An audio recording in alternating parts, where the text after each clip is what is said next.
السلام عليكم ورحمة الله وبركاته. الحمد لله رب العالمين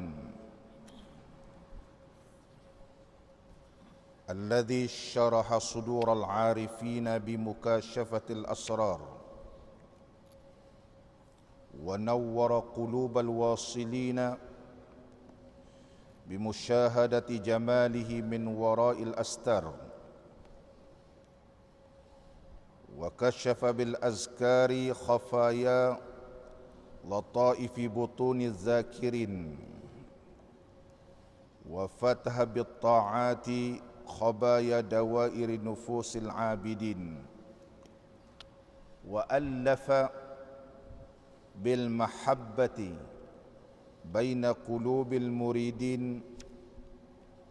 وقلوب المشايخ الكاملين، وبلغ بالصحبة أرواح السالكين إلى درجات الواصلين العارفين.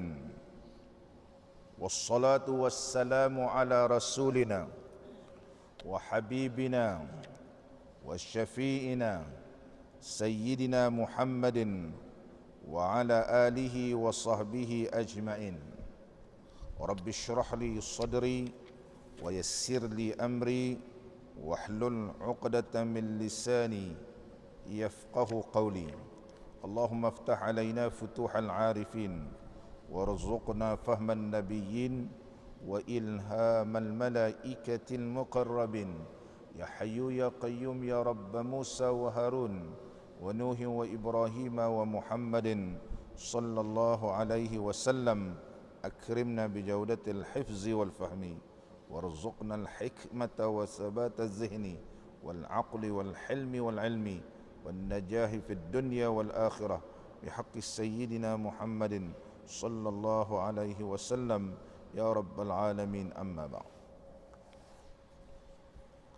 Alhamdulillah, bersyukur kita kehadrat Allah Subhanahu wa taala di atas nikmat yang telah diberikan oleh Allah kepada kita, dapat kita sama-sama pada pagi ini mempelajari kitab Jam'ul Fawaid, dan kita bersyukur kehadratnya kerana kita dapat sama-sama menunaikan sembahyang fardu subuh secara berjamaah. Mudah-mudahan Allah Subhanahu wa taala golongkan kita semua di kalangan hamba-hamba Allah yang bertakwa kepadanya. Pada pagi ini kita sambung lagi. Qala al-musannifu rahimahullahu ta'ala wa nafa'ana Allahu bi'ulumihi fid darain. Alamah yang muhibbin itu bahawa adalah makannya seperti makan orang sakit dan tidurnya seperti orang terkelam dan menangis seperti menangis orang yang rindu. Ketiadaan bininya dan Zulaikha tak kala berkahwin dengan Yusuf alaihi salam, dan masuk ia pada satu hari atasnya, maka melihat ia Zulaikha akan Nabi Allah Yusuf alaihi salam, maka bertanya ia, yakni Zulaikha, akan Yusuf. Maka kata dia, barang siapa mendapat akan Allah Ta'ala, tiada ia kasih yang lainnya. Di antara tanda-tanda orang yang sampai kepada tahap muhibbin, mahabbatullah, maka makannya seperti makan orang yang sakit. Dia tidak terpandang kepada dunia kerana terlampau rindu kepada Allah Subhanahu wa ta'ala. Para alim ulama menyebut mahabbah seorang hamba Allah ini cinta kepada Allah, kerana mahabbah ini mengikut istilah ilmu tasawuf, ianya memberi banyak maksud. Mahabbatullah lil abdi, cintanya Allah kepada hamba, memberi maksud iradatullah, iaitu kehendak Allah berikan kepada hambanya, iaitu dengan pemberian nikmat yang begitu banyak dan ihsan Allah kepadanya, sehingga hampirnya hamba Allah itu kepada Allah dari sudut rahmat, keampunan dan seterusnya. Adapun iradah kehendak Allah ini ialah merupakan satu sifat sahaja. Itu sifat di antara sifat yang wajib bagi Allah ialah iradah. Tapi iradah ini mengaji ilmu tauhid, ianya mempunyai ta'alluq. Tempat tumpu kepada sifat itu dan ianya memberi peranan. Contohnya sifat yang wajib bagi Allah ialah sama. Dia ada ta'alluqnya. Bertakluk dengan ta'alluq inkishaf, maka sifat ini berperanan, iaitu boleh inkishaf, terbuka terus. Iaitu Allah Subhanahu wa taala boleh mendengar walaupun ada dinding ataupun makhluk ini terbatas pendengarannya, tapi Allah boleh dengar. Ini dinamakan ta'alluq ataupun disebut dalam istilah ilmu tauhid talabus sifati amran zaidan ala qiyami bizatiha. Iaitu talabus sifati, sifat ini berperanan ataupun menuntut satu amran, perkara yang bertambah begitu. Talabus sifati amran zaidan, yang bertambah, yang berdiri ia dengan zat. Jadi iradah ini dia ada ta'alluq dia, berhubung kait. Sekiranya ianya berta'alluq dengan nikmat, maka nama dia rahmat. Jadi kalau kehendak Allah Subhanahu wa taala, Allah berikan kepada seorang hamba itu yang berhubung kait tentang nikmat, maka nama dia rahmat. Jadi Allah Subhanahu wa taala cinta kepada seorang hamba itu, mahabbatullah lil abdi, maka Allah cinta kepada hamba itu dengan memberikan nikmat yang begitu banyak, maka ini nama dia rahmat. Ini namakan rahmat. Apabila iradah Allah ini dia bertakluk dengan nikmat, tapi nikmat ini berbentuk khusus. Jadi sekiranya bertakluk dengan nikmat, yang pemberian nikmat itu berbentuk umum, maka nama dia rahmat.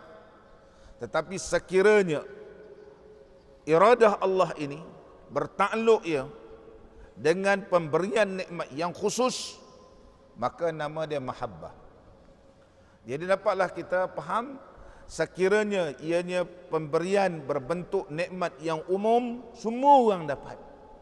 Sama ada ianya Islam ataupun bukan Islam, sama ada orang ni taat kepada Allah ataupun dia tak taat kepada Allah, maka iradah Allah yang berhubung kait tentang umumnya nikmat, maka nama dia rahmat. Bismillahirrahmanirrahim. Dan rahman Allah ini, ya Allah berkehendak memberi kepada semua makhluk, maka ianya dinamakan Ar-Rahman, yang Allah bersifat dengan sifat Rahman. Tapi sekiranya Allah telah memilih orang-orang yang beriman, ya Allah pilihkan hamba ini hampir kepada Allah, merasakan ketenangan, kenikmatan beribadat. Ini pemberian nikmat, tapi nikmat ini ialah berbentuk khusus, maka dinamakan mahabbah. Mahabbah. Ini kita bahas dalam ilmu tauhid, membahaskan tentang iradatullah, kehendak Allah Subhanahu wa taala, dan iradah ini yang mempunyai ta'alluq. Setiap sifat dia ada ta'alluq. Ta'alluq kepada jaizat, berta'alluq dengan perkara-perkara yang wajibat. Ini dibahaskan di dalam ilmu tauhid. Maka kita pecahkan dalam pemahaman ilmu tauhid kita beriman Allah Subhanahu wa taala bersifat dengan sifat iradah di antara sifat ma'ani, maka di sana dipecahkan oleh para alim ulama, dapatlah kita memahami barang siapa yang beriman kepada Allah, yang Allah Subhanahu wa taala bersifat dengan sifat iradah, maka kita mencari satu kelebihan, yang mana kelebihannya apabila Allah menghendaki seseorang hambanya dengan diberikan nikmat yang khusus, maka orang ni mendapat mahabbatullah. Mendapat mahabbatullah. Macam mana nak mendapat mahabbatullah? Maka ini mestilah melakukan amal-amal yang soleh dan amal taat kepada Allah Subhanahu wa taala. Maka disebut di dalam kitab kita, apabila mereka itu sudah sampai mahabbatullah, cinta kepada Allah Subhanahu wa taala ini, cinta Allah kepada hamba-Nya dan Allah pilih hamba ini hampir kepadanya, makannya tidak sama seperti makan orang yang sihat, gitu. Makannya adalah seperti makan orang yang sakit. Makannya kenapa? Karena ia merasakan kebesaran Allah, keagungan Allah. Dan ketika itu hamba Allah ini isarur ridha, mengutamakan keredaan Allah. Dia sentiasa mencari keredaan Allah. Ni Allah redha, kata Allah redha, gitu. Dan tanda mereka itu cinta kepada Allah, iaitu seorang hamba ini mahabbatul abdi lillah, seorang hamba ini cinta kepada Allah, yang dinamakan orang yang muhibbin, cinta kepada Allah. Qillatus, di antaranya tanda mereka itu ialah kasratul zikri, banyaknya berzikir. Dia banyak berzikir, banyak memuji Allah Subhanahu wa taala. At-ta'zim, mengagungkan Allah. Wa isarur ridha, utamakan keredaan Allah. Yang ketiga, kasratul zikri, membanyakkan zikir. Wa kasratul isti'nath bi zikrihi, iaitu banyakkan mencari ketenangan dengan menyebut dan berzikir kepada Allah Subhanahu wa taala. Ini di antara tanda-tanda mereka yang sampai kepada muhibbin.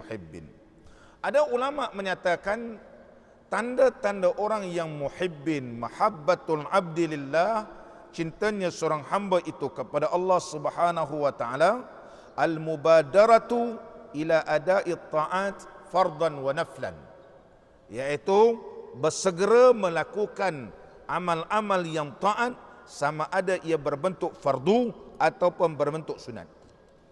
Contohnya ramai-ramai kita semua ini, kalau digolongkan di kalangan orang yang cinta kepada Allah, tanda-tanda orang yang muhibbin, itu orang ini segera melakukan segala keperluan Allah dan segera melakukan sunat. Tapi kalau tidak segera melakukan segala yang diperlukan oleh Allah, ataupun apa-apa amalan yang disyariatkan kepada umat Nabi SAW yang berbentuk sunat, ia pun memandang sebelah mata, tidak segera melakukannya, maka orang ini belum sampai tahap muhibbin. Belum sampai tahap muhibbin, kerana belum lagi diberikan oleh Allah iradahnya, iaitu berbentuk nikmat khusus, sehingga ia merasakan hampirnya kepada Allah, cintanya tidak terpandang kepada dunia. Makannya seperti makan orang yang sakit. Makannya seperti orang yang sakit. Ini dikuatkan dengan hadis Nabi sallallahu alaihi wasallam, iaitu hadis qudsi. Hadis qudsi, bahwa Allah Subhanahu wa taala telah berfirman, "Ma taqarraba ilayya al-mutaqarribuna bi afdala min adai maftaradtu alaihi wa la yazalu al-'abdu yataqarrabu ilayya bin nawafili hatta uhibbahu fa idza ahbabtuhu kuntu lahu sam'an wa basaran wa yadan." Sabda Allah Subhanahu wa taala telah berfirman dalam hadis qudsi. Hadis qudsi ini ada hadis yang sahih, ada hadis qudsi yang dhaif, ada hadis qudsi tahapnya maudhu'. Dia sama pembahasan dalam ilmu hadis yang lain. Tidak semua hadis qudsi itu sahih, begitu. Dan kita perlu melihat riwayat hadis qudsi tersebut dari sudut matanya dan dari sudut sanadnya. Dia ada sahih, ada dhaif, ada maudhu', ada musahhaf, ada mu'dal, ada muttarib. Semua dalam pembahasan ilmu hadis. Ada juga kita bahas di dalam ilmu, iaitu hadis qudsi. Tapi hadis qudsi ini ada hadis yang masyhur, dan hadis ini adalah sahih, bahawa Allah Subhanahu wa taala telah berfirman dalam hadis qudsi, "Ma taqarraba ilayya mutaqarribuna, tidak ada hamba-hambaku yang hampir kepadaku dengan seafdal-afdal amalan dilakukan, yaitu ma iftaradtu alaihim, tidak ku fardukan ke atas hamba-hambaku yang mutaqarribun tadi. Maftaradtu alaihim, alaihim ni merujuk kepada al-mutaqarribin, iaitu orang-orang yang hampir kepada Allah tadi. Bila Allah fardukan, maka dia lakukan amalan yang fardu ini untuk menghampirkan dirinya kepada Allah.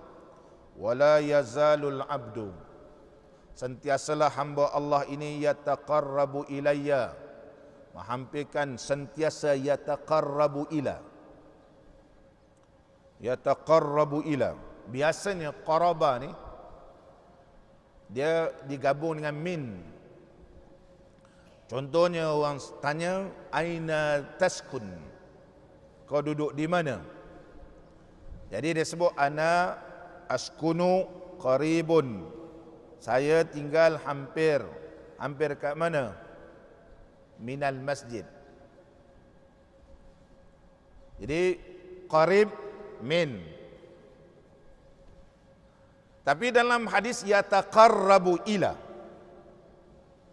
nah, yataqarrabu ilayya, tidak yataqarrabu minni. Jadi yataqarrabu ilayya ianya adalah memberi maksud sentiasa berusaha untuk sampai kepada Allah Subhanahu wa taala.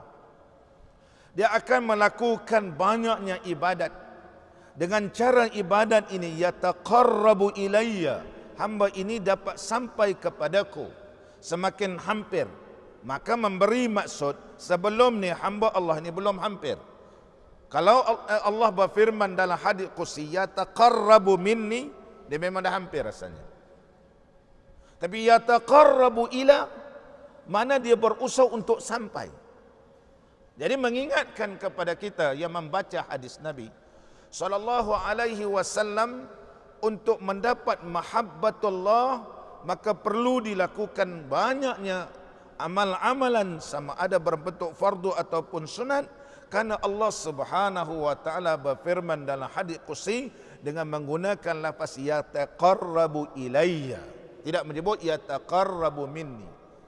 Kalau yataqarrabu minni, memang Allah dah pilih pada awal. Maksudnya semua hamba Allah telah dipilih oleh Allah, dia ni hampir. Tapi kalau yataqarrabu ila, kita terpaksa berusaha, terpaksa riyadah, melatihkan diri untuk sampai ke tahap itu. Yataqarrabu ilayya. Jadi yataqarrabu ilayya ni macam mana? Mereka menghampirkan, berusaha menghampirkan diri mereka itu kepadaku. Dengan cara mana? Dengan cara mana? Bin nawafil, iaitu dengan cara sunat. Dengan cara sunat. Jadi segala amal sunat perlu kita lakukan. Jadi orang tanya kepada Abdullah bin Abbas radhiyallahu anhuma, kenapakah dalam ibadat sunat, contohnya berwuduk, dia banyak sunatnya. Apabila kita mengambil wuduk dengan sunat-sunatnya sekali, dijanjikan oleh Nabi sallallahu alaihi wasallam, kayauma waladathu ummuh, maka keluarlah segala dosanya sebagaimana ia baru dilahirkan. Maka akan jatuhlah segala dosanya bersama titisan air yang jatuh ke bumi ketika mengambil wuduk. Jadi orang tanya pada Abdullah bin Abbas radhiyallahu anhuma tentang ibadat sunat-sunat di dalam mengambil wuduk, apakah hikmahnya? Di antara yang disebut oleh Abdullah bin Abbas radhiyallahu anhuma, di antaranya dia kata, disyariatkan kita membasuh kedua belah tangan. Mengingatkan kepada kita orang yang membasuh kedua belah tangan ketika nak mengambil wuduk, supaya ianya dapat mencapai dan menikmati nikmat yang diberikan oleh Allah Ta'ala dalam syurga, itu menjamah makanan dalam syurga. Jadi kita basuh tangan ni ketika mengambil wuduk, mengingatkan kepada kita dengan basuhan tersebut, kita basuh bersihkan tangan ini daripada segala dosa, mengharapkan keridhaan Allah. Inilah yang kita nak angkat tangan di hadapan Allah ketika semayang. Inilah yang kita nak hadapkan di hadapan Allah, bersihkan segala dosa-dosa. Maka tangan ini diberikan oleh Allah, boleh menjamah makanan dalam syurga. Jadi bukan main basuh, dah. Basuh sungguh-sungguh begitu. Ingatkan nikmat tersebut. Di antara disebut oleh Al-Imam Abdullah bin Abbas radhiyallahu anhuma, kita disyariatkan berkumur-kumur. Disyariatkan berkumur-kumur membolehkan kita berinteraksi terus dengan Allah. Tu iyyaka na'budu wa iyyaka nasta'in. Akan dika ya Allah kami sembah, akan dikalah kami minta pertolongan. Minta pertolongan. Jadi minta pertolongan apa dia? Iyyaka na'budu, akan dika ya Allah kami mengabdikan diri. Wa iyyaka nasta'in, ini menunjukkan bahawa minta hanya kepada Allah. Ihdinas siratal mustaqim. Yang kita minta supaya Allah memberi petunjuk dan hidayah kepada kita. Jadi membolehkan kita bertutur dan salamun qaulan min rabbir rahim. Allah sebut dalam Al-Quranul Karim, wa dalam syurga Allah berfirman, salamun min, sejahteralah, ianya adalah datang daripada Allah Ta'ala. Maka Allah berinteraksi. Di antaranya, contoh disebut oleh Abdullah bin Abbas radhiyallahu anhuma, memasukkan air ke dalam hidung, boleh mencium bau syurga. Maka apabila dia mengetahui di antara khasiat ataupun kelebihan perkara-perkara sunat yang dilakukan sebelum mengambil uduk, maka mendorongkan orang ni mengambil uduk ini dengan bersungguh-sungguh, dan ianya nak segera melakukan ibadat kepada Allah Ta'ala di antara semayang, dan nak mempersembahkan di hadapan Allah dengan sebaik-baik mungkin, supaya Allah melantikkan dan memilihkan hamba Allah ini menjadi hamba Allah yang mahabbatullah, cinta kepada Allah Subhanahu wa Ta'ala. Itu mahabbatul abdi lillahi azza wa jal. Muslimin dan muslimat yang dirahmati oleh Allah. Dulu saya telah huraikan ada 7 pembahasan tentang uduk ni dalam kitab Hidayatus Salikin dulu. Kenapa basuh muka, kenapa basuh tangan, berkumur-kumur, masuk air dalam hidung, basuh kanan, dan terusnya beberapa yang disebut oleh Abdullah bin Abbas radhiyallahu anhuma apabila ditanyakan tentang sunat-sunat uduk ini. Itu di antaranya. Muslimin dan muslimat yang dirahmati oleh Allah Subhanahu wa Ta'ala. Dan sebahagian ulama menyatakan lagi bahawa yang dimaksudkan hamba Allah ini cinta kepada Allah Subhanahu wa Ta'ala, iaitu muwafaqatul qalbi li muradil rabbi. Jadi tanda orang ini cinta kepada Allah, muhibbin ini, ialah muwafaqah, bertepatan gitu. Bertepatan hatinya dengan kehendak Allah. Jadi Allah berkehendak dia melakukan ibadat contohnya. Dan ibadat ini dilakukan dengan sebaik-baik mungkin. Sebaik-baik mungkin. Sebagaimana dalam hadis qudsi tadi, bahawa Allah Subhanahu wa Ta'ala telah berfirman, sesungguhnya aku bersamanya. Jadi Allah akan bersama dengannya, hatta uhibbahu, sehingga aku cinta kepadanya. Fa idza ahbabtuhu, apabila aku telah cinta kepadanya, kuntu lahu sam'an, maka adalah pendengaranku baginya. Dihuraikan oleh ulama, maka pendengaran hamba Allah ini telah dididik dan dipandukan oleh Allah, tidak mendengar melainkan mendengar perkara yang dibenarkan oleh syarak. Allah yang didik dia, Allah pilih.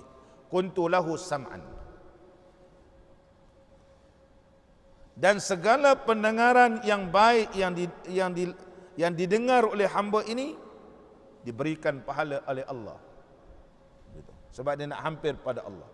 wa kuntu lahu basaran. Mana penglihatan dia ni sentiasa dipandu oleh Allah, tidak memandang kepada maksiat. Wa yadan, tangan kaki semua ini sentiasa berada di bawah kawalan Allah. Kalau ia tersasar, dia cepat bertaubat kepada Allah.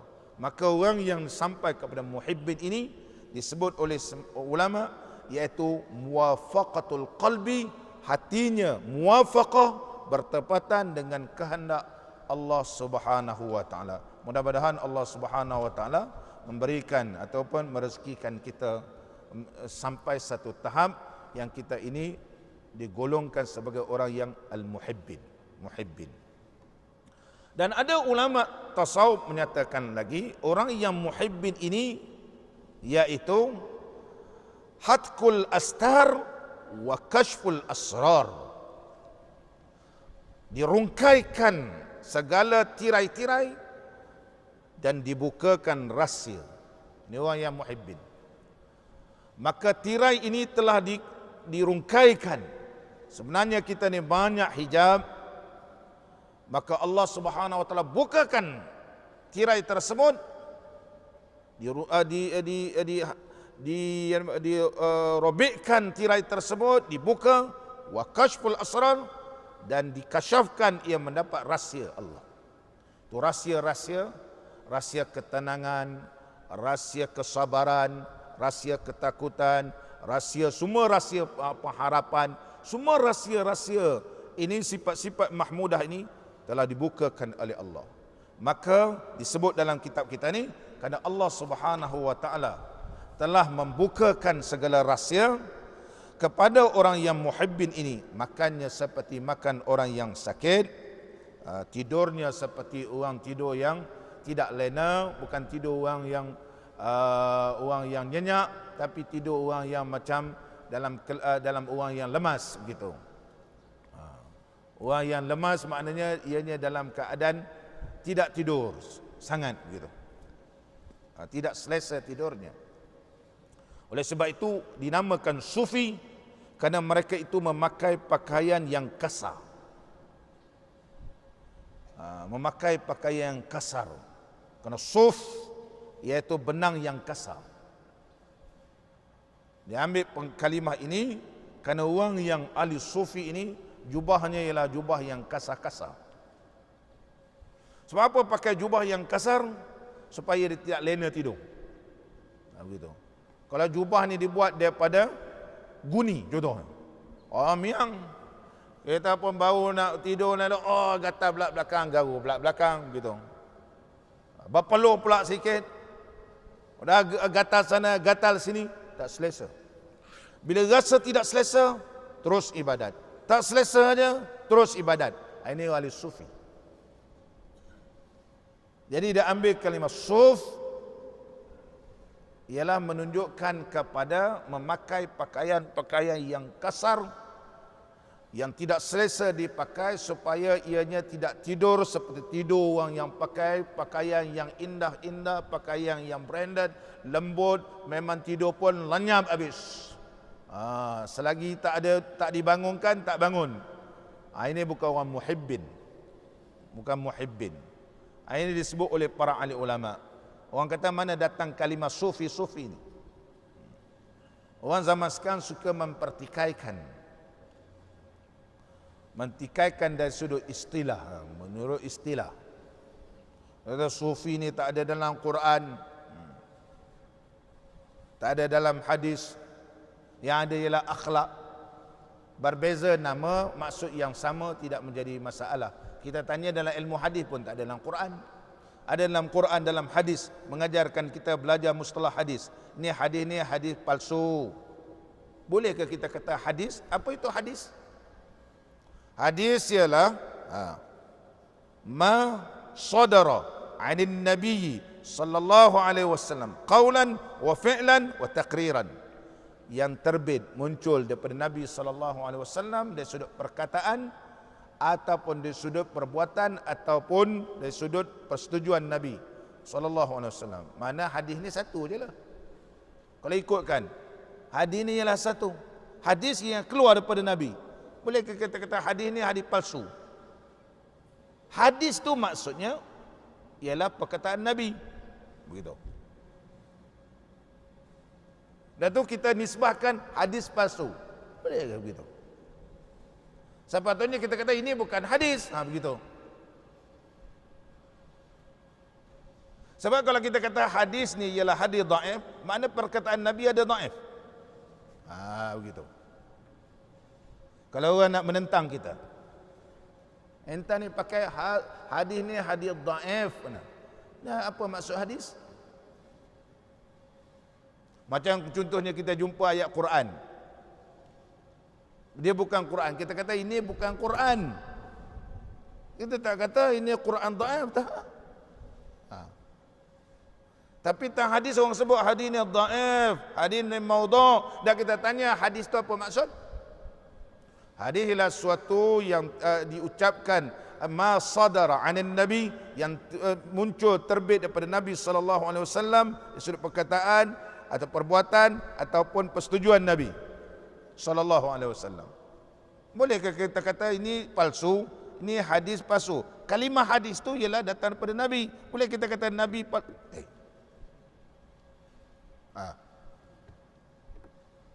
kita kata baik-baik cakap. Entah cakap sendiri Nabi tu kata palsu. Tapi dia dah makruf. Ini satu lafaz ataupun istilah yang dicipta oleh manusia. Orang tak pertikaikan. Kadang maksud hadis palsu tu bukan hadis gitu. Tapi pada istilahnya, kalau kita tengok dalam kaedah bahasa Arab, iaitu as-sifatu wal mausuf, ia memberi maksud merujuk kepada sesuatu. Contohnya al-alimu, al-faqihu, seorang yang alim lagi faqih, merujuk pada seseorang. Begitu juga al-hadis ad-dhaif. Kita tidak mempertikaikan dari sudut istilah supaya orang dah faham. Begitu juga dalam ilmu sufi, jangan mempertikaikan dari sudut istilah, walaupun tidak ada dalam Quran dan hadis kalimah sufi, tetapi maksudnya ada dalam Quran dan hadis Nabi SAW, berbeza di sudut istilah tetapi sama di sudut makna. Ini banyak dalam syariat. Banyak dalam syariat. Tak ada dalam hadis menyebut bahawa semayang, nama semayang ini semayang tarawih. Semayang tarawih. Ada Nabi sallallahu alaihi wasallam menyebut tarawih ini usolli sunnat tarawih. Hanya ia dilakukan rehat-rehat, maka kita namakan apa dia? Namakan dia tarawih. Ada orang sebut salatul qiyam. Benda yang sama. Orang tanya ni apa ni pula ustaz, semayang hajat ni. Dia kata boleh ke semayang hajat ni? Berjamaah lah.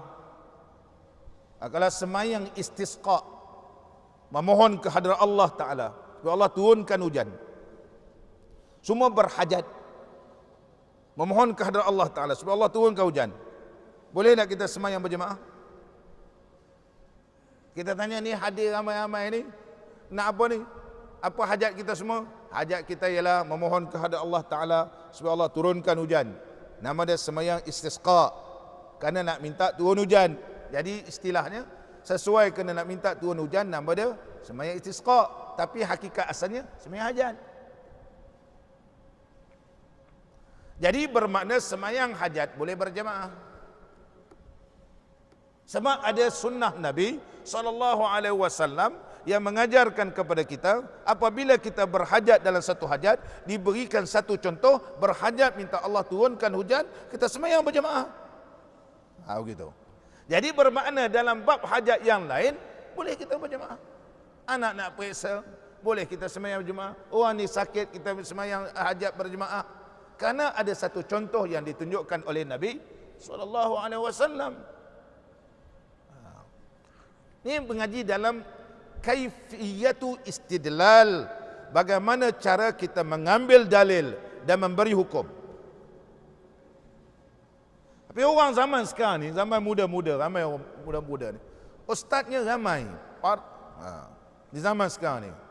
Jadi dia mempertikaikan, ni sembahyang hajat berjemaah ni bid'ah, dia kata. Ini bid'ah, ini bid'ah. Ini bulan Muharram ni buat ini Syiah belaka, dia kata. Ini Syiah, ini macam-macam, ini Wahabi lah apa macam-macam.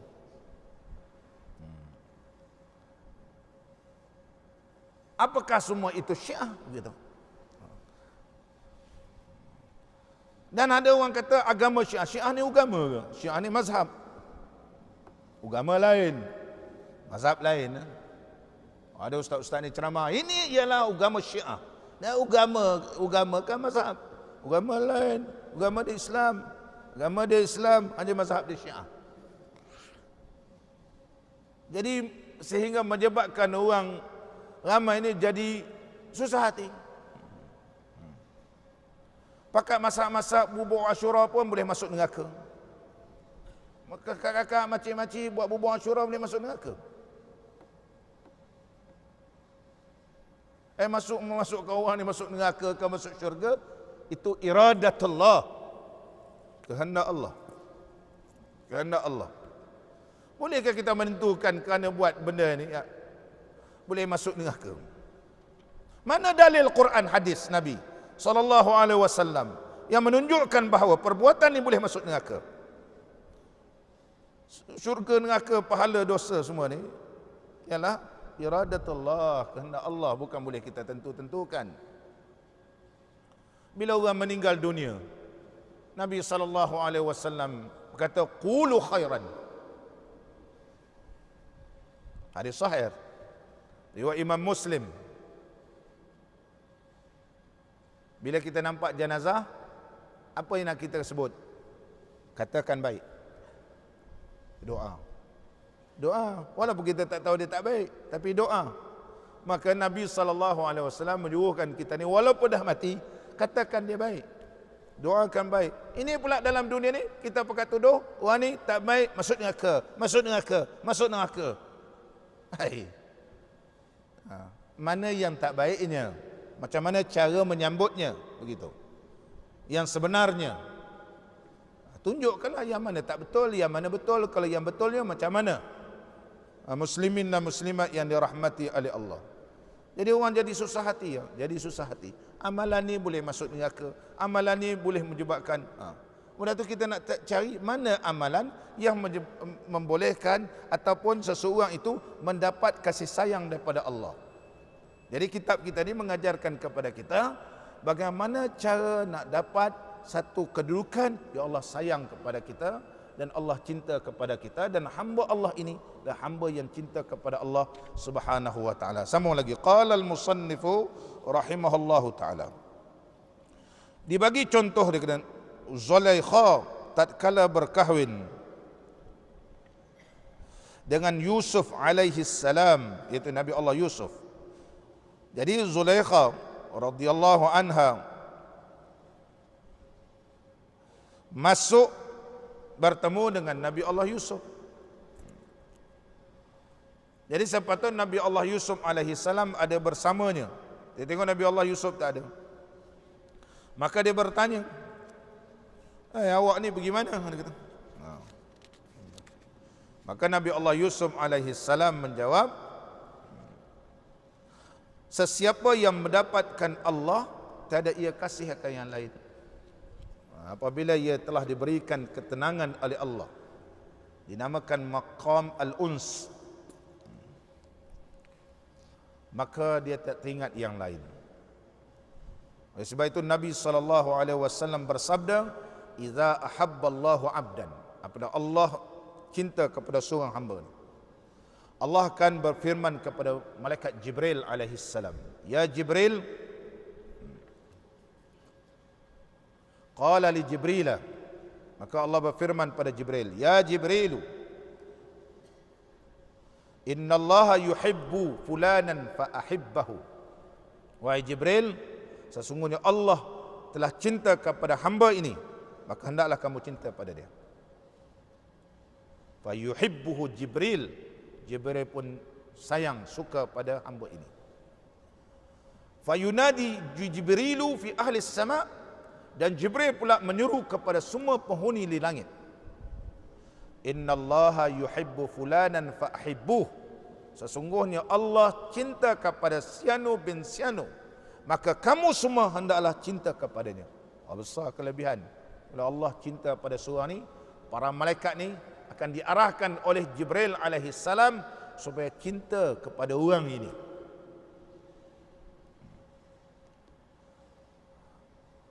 Semua penduduk langit fayuhibbuhu ahlus sama. Maka semua penduduk langit cinta kepada hamba ini, dan diletakkan baginya al-qabul fil ardi, penerimaan di muka bumi Allah. Maka hamba ini sentiasa dipantau dan diawasi dan sentiasa diberikan pertolongan oleh penduduk langit dan bumi. Maka Allah telah pilih mereka ni, dia jadi wali Allah. Ini orang yang dapat karamah, kemuliaan. Kemuliaan. Itu sebab kita baca hadis Nabi sallallahu alaihi wasallam.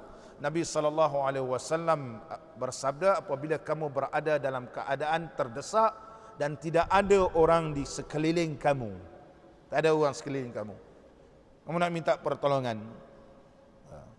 maka ucaplah, ya rijalallah, ya rijalallah, ya ibadallah, a'inuni, wahai tentera-tentera Allah, wahai hamba-hamba Allah, tolonglah aku.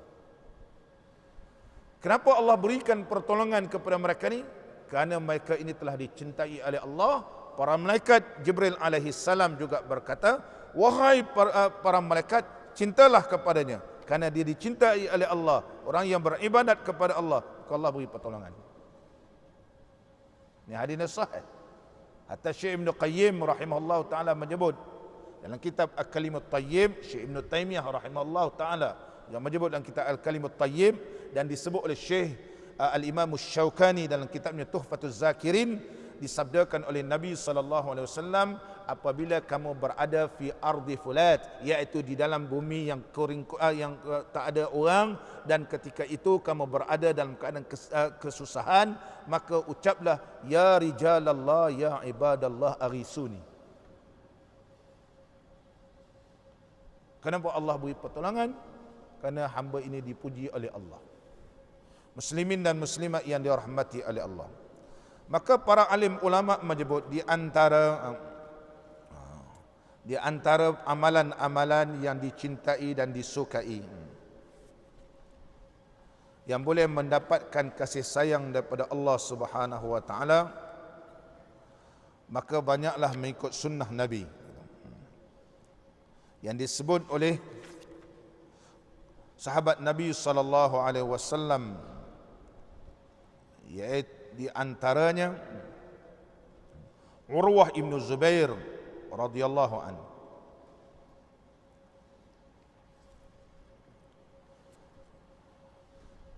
Di antara tanda-tanda orang yang mahabbah, benar-benar mahabbah kepada Allah, an yakuna muksiran wa mustaghriqan bi dzikrillah, bahawa dia ni banyak dan tenggelam di dalam zikir Allah. La yafturu anhu lisanahu, atau la yafturu anhu lisanuh, lidahnya tidak pernah letih untuk berzikir. Wala yakhlu minhu qalbuh, hatinya tidak pernah sunyi daripada mengingati Allah.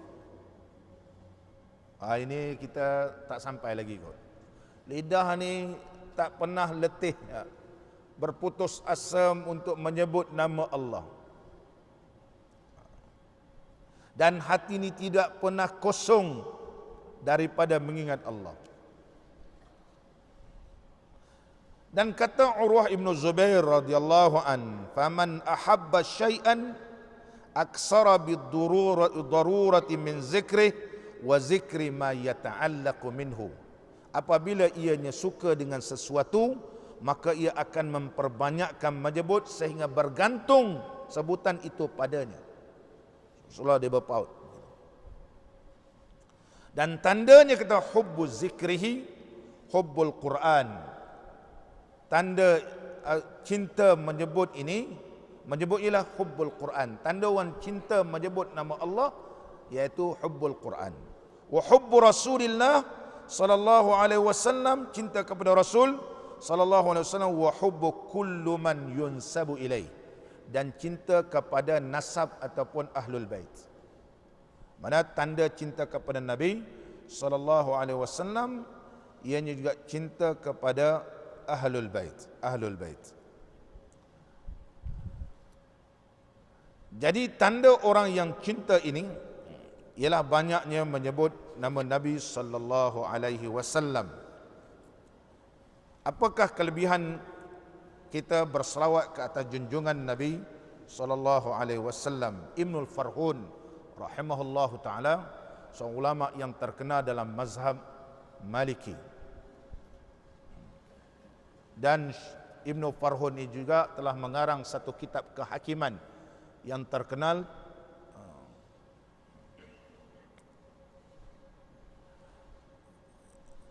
seorang ulama yang alim dalam ilmu kehakiman dan alim dalam ilmu tasawuf. Syekh Ibnu Farhun rahimahullahu taala. Syekh Ibnu Farhun, kebanyakan ulama-ulama ini dia alim fiqh dan alim tasawuf. Imam Qurtubi alim tafsir dan alim ilmu tasawuf. Syekh Ibnu Farhun alim dalam ilmu tasawuf dan alim dalam ilmu kehakiman. Nama kitab beliau Tabsiratul Hukam. Tabsiratul Hukam nama dia. Mencerahkan para hakim. Kita ini masyhur dan dihuraikan begitu detail tentang pembicaraan apa dia SOP orang zaman sekarang ni yang perlu dipatuhi oleh hakim dalam membicarakan macam ni. Kalau dalam keturutan wali macam mana, kalau wali hakim macam mana, begitu. Wali enggan macam mana, begitu. Wali adal atau al-waliyul adil macam mana, penyampaian saman macam mana, di bagaimana zaman Nabi sallallahu alaihi wasallam penyampaian saman gantian ni macam mana dilakukan oleh Nabi sallallahu alaihi wasallam dalam memerintah kepada isteri Al-Walid untuk menyampaikan saman gantian kepada Al-Walid apabila Al-Walid ni enggan hadir ke mahkamah, begitu. Bagaimana diperintahkan oleh Nabi sallallahu alaihi wasallam saman gantian, bahawa dituliskan dalam belulang dan diletakkan kepada kenderaan dalam binatang ni supaya dia berlega-lega pergi ke pasar-pasar, tertulis nama situ, Syukri hadir ke mahkamah, begitu. Orang pergi pasar, nama kau ada kat mana, ada terletak, ada unta ni berjalan-jalan dekat pasar. Itu zaman dulu. Dan disesuaikan zaman sekarang. Ini disebut oleh Al-Imam Ibn Farhun dalam kitabnya Tabsiratul Hukam, dan disebut oleh seorang ulama yang terkenal Al-Imam Khassaf dalam kitab Adabul Qadi. Ini ulama dulu. Mereka ni alim dalam ilmu fiqh dan alim dalam ilmu tasawuf. Bukan setakat alim dalam ilmu fiqh, bukan alim dalam ilmu hadis, tapi mengarang kitab-kitab tasawuf.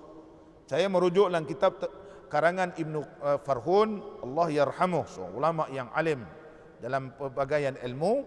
Beliau menghuraikan kelebihan kita berselawat ke atas Nabi sallallahu alaihi wasallam ada 10 kemuliaan. Dia ada 10 kemuliaan. Kemudian lepas 10 ini, hasil daripada berselawat itu ada 41. Hari ini tak sempat habis.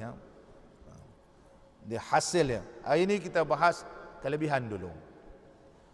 Kelebihannya yang pertama, salatul malikil jabbar. Bila kita berselawat, maka Allah berselawat, iaitu malikil jabbar, iaitu Allah raja segala raja yang berkuasa. Yang kedua, syafa'atun nabiyil mukhtar, mendapat syafaat Nabi sallallahu alaihi wasallam. Oleh sebab itu orang berselawat, dia bila berselawat banyak, dia akan dapat mahabbatullah nanti.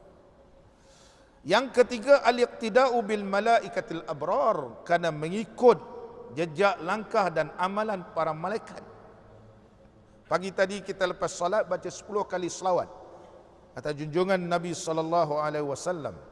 Sekurang-kurang kita selawat begitu. Ada 10 kali. Setengah masjid dan surau tak ada selawat ni. Doa panjang. Doa panjang.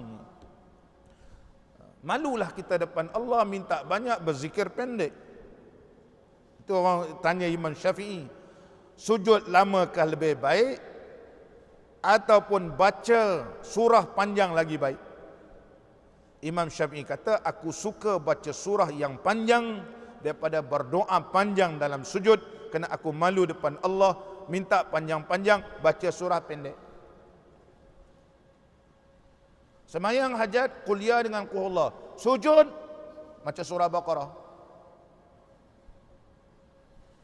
Tetapi kalau baca surah panjang, sujud panjang, betul. Tadi kita dah huraikan, tanda orang itu mendapat kasih sayang daripada Allah, hubbu zikri, suka menyebut nama Allah.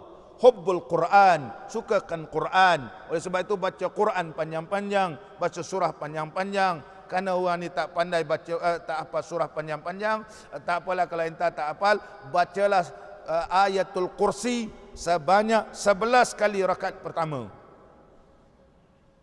Sebab apa nak bagi panjang? Itu Imam Syafi'i punya. Bukan Imam lain, Imam Syafi'i rahimahullah ta'ala. Jadi kita sambung balik. Jadi bila berselawat ini, kita mengikut amalan para malaikat. Itu sebab dia ada kelebihan. Yang keempat, mukhalafatul munafiqina wal kuffar. Orang yang berselawat, banyak selawat ke atas Nabi sallallahu alaihi wasallam ni, apa kelebihannya? Dia menyalahi perbuatan orang munafik dan orang kafir. Orang munafik dia tak suka selawat. Jadi kalau kita berselawat ni, ada pihak-pihak ni, apa ni selawat ni? Dia kata, ni ramai-ramai selawat ni bid'ah belaka, dia kata. Entah munafik juga.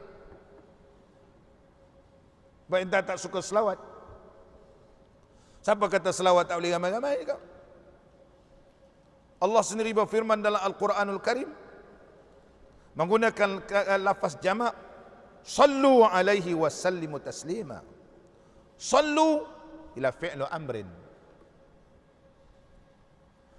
Sallu ialah jamak.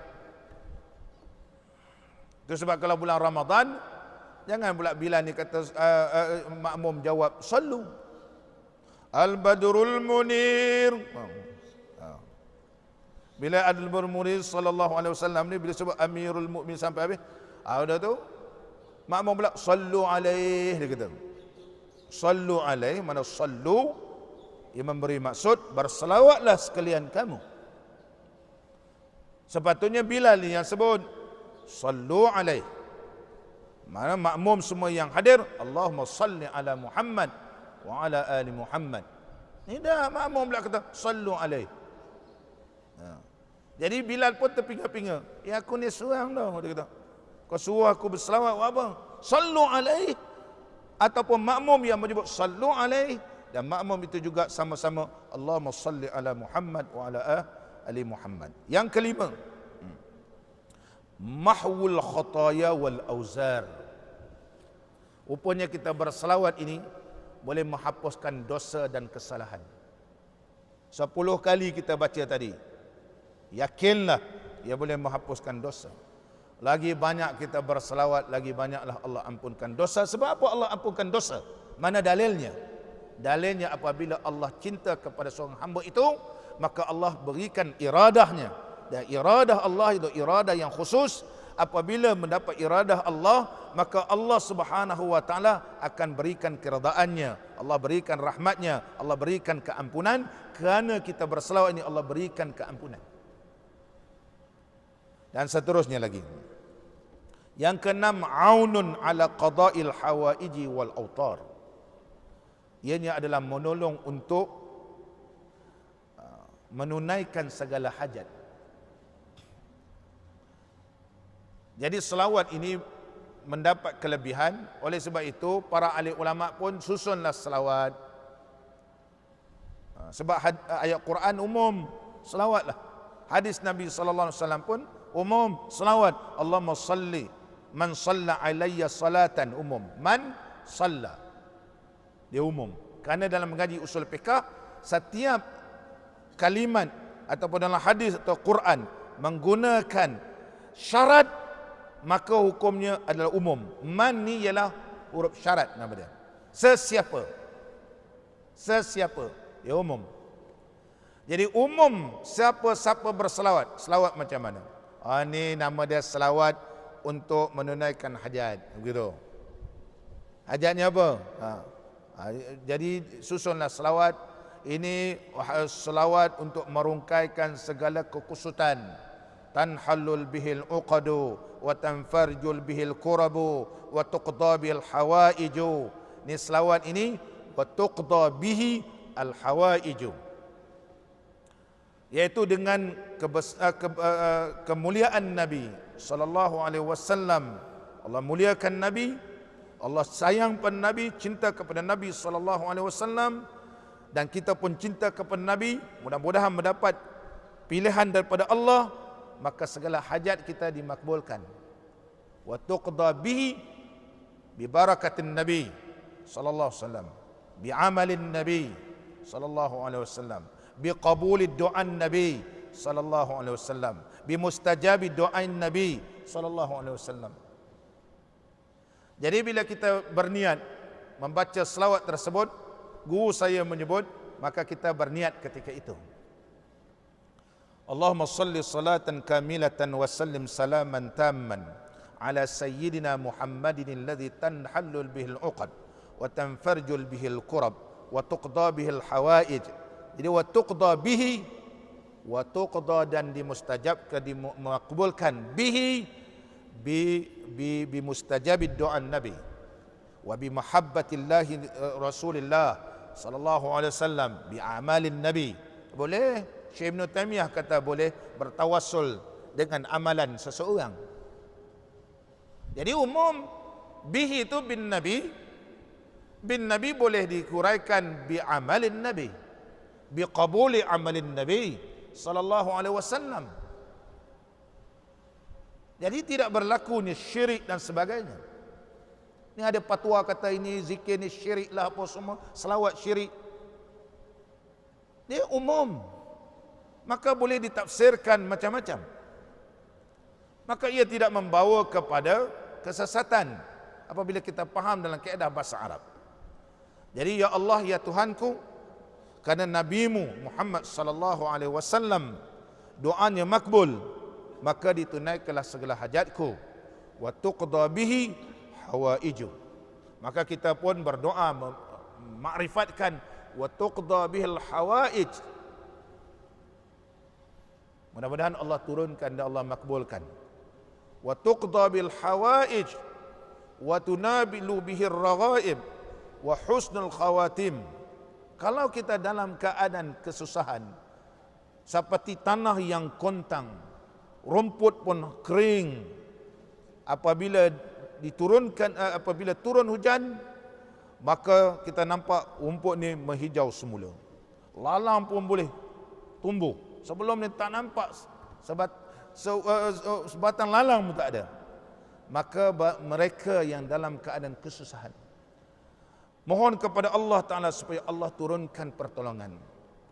Maka ulama menyatakan membaca selawat itu, Allahumma salli salatan kamilatan wa sallim salaman tamman ala sayyidina Muhammadin alladhi tanhallul bihil uqad wa tanfarjul bihil kurab wa tuqda bil hawaid wa tunalu bil raghaib wa husnul khawatim wa yustasqal ghamamu. Jadi ketika mana wa yustasqal ghamamu, yaitu yang dicucurahi dengan air-air hujan.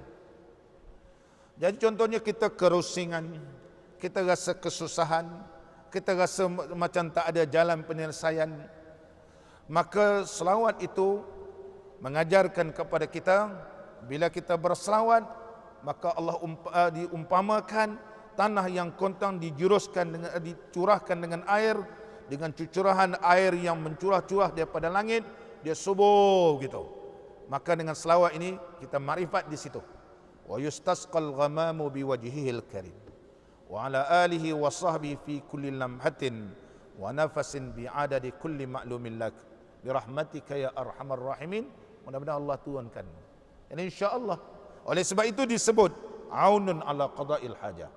Insya-Allah kakak-kakak, makcik-makcik, kalau ada masalah, ada apa semua, baca selawat ni banyak-banyak. Kita makrifatkan. Yang pertama kerana hajat.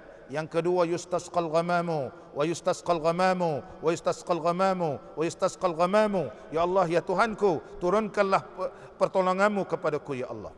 Sebagaimana air yang mencurah-curah yang kau turunkan daripada langit, menyuburkan tumbuh-tumbuhan, menyuburkan semua ini. Kau suburkanlah, kau berilah pertolongan biwajhil karim wa ala alihi wa sahbihi fi kulli rahmatin. InsyaAllah khair. Ini amalan tuan guru saya, cara beramal dengan selawat tersebut. Selawat tersebut kita baca, tapi kita tak tahu mana tempat berhentinya, di mana tempat kita makrifatkan, di mana kita nak bermunajat kepada Allah. Maka selawat ini telah diajarkan. Setiap tempat itu mempunyai kelebihan. Setiap tempat itu. Allahumma salli salatan kamilatan wa sallim salaman tamman ala sayyidina Muhammadin alladhi tanhallu bil uqad. Ini ada khas pula. Wa tanfarjul kurab pun juga ada khas dia. Jadi setiap tu ada kelebihan. Hanya kalau kita tidak ada apa-apa hajat, kita memohon semua sekali, mudah-mudahan Allah memberkati. Dan seterusnya lagi. Yang ketujuh, selawat ini tanwiruz zawahir wal asrar, dia akan menerangkan zahir dan batin. Zahir kita diberikan, diterangkan oleh Allah, dan batin kita, sir kita, hati juga diterangkan oleh Allah Ta'ala. Yang ke-8, an-najatu min daril bawar, terselamat kita di akhirat besok. Dan ke-10, salamur rahim al-ghaffar, iaitu Allah memberi salam, iaitu salam sejahtera daripada Allah yang bersifat rahim lagi maha pengampun. Itu 10 kelebihan hasil daripada berselawat tersebut. Disebut oleh Syekh Ibnu Farhun, seorang ulama yang alim ni. Ada 41. Jadi 41 ini begitu panjang. Di antaranya annaha sababun, dia adalah di antara sebab musabbab. Annaha sababu rahmatillah, mendapat rahmat Allah. Annaha sababun lidawabi suhbati, dia adalah sebab kepada boleh bersahabat, rasa hampirnya dengan Nabi sallallahu alaihi wasallam. Annaha sababun li mahabbatir rasul, dan juga di antara punca dan sebab cintanya kepada Nabi sallallahu alaihi wasallam. Dan cinta kepada Nabi ini, maka Allah cinta kepada kita, baru boleh dapat mahabbah. Kesimpulannya insya-Allah kita akan baca pada pengajian akan datang. Ada 41 hasil daripada kita berselawat ini.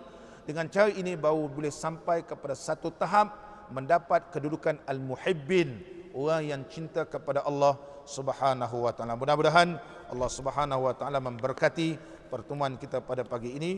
Kita memohon kehadrat Allah Subhanahu wa taala, Allah menerima amalan kita dan digolongkan kita dan anak-anak kita dan zuriat kita semua di kalangan hamba-hamba Allah yang sampai satu tahap al-muhibbin. Rabbana altuh bina wajma'an syamlana